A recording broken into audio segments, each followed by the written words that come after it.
Allez, première boîte, qu'est-ce qu'il y a dedans? Un décapsuleur. Effectivement, ça nous va bien parce que Fils de Pomme, c'est la première cidrerie 100% biologique. On produit d'ailleurs dans le Vexin normand et on a 3 créations. Notre première création était un cidre brut.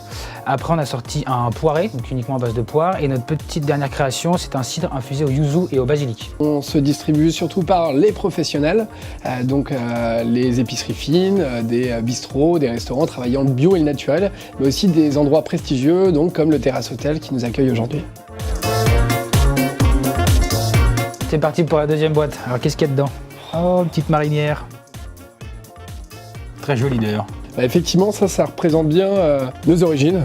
On est 2 Bretons et on s'est rencontrés sur les bancs de l'université, mais avec cette passion commune qui était le cidre. Ça faisait beaucoup rire nos amis, mais nous, on y croyait à fond. Et tous les deux, on est un peu liés avec cette boisson qui est le cidre, puisque moi, j'avais mes grands-parents qui avaient une petite production familiale, donc il y avait un petit pressoir, on faisait quelques petites bouteilles dans l'année. Et moi, je suis issu des Kermassons de Kérisal. C'est une lignée d'officiers de la Marine nationale qui, depuis 3 siècles, produisait aussi du cidre. Donc c'est une vraie tradition familiale. Et on est très fiers avec Valentin d'avoir réuni nos forces et d'avoir lancé donc Fils de Pomme avec beaucoup d'amour et d'entrain. Allez, troisième et dernière boîte. Petite webcam.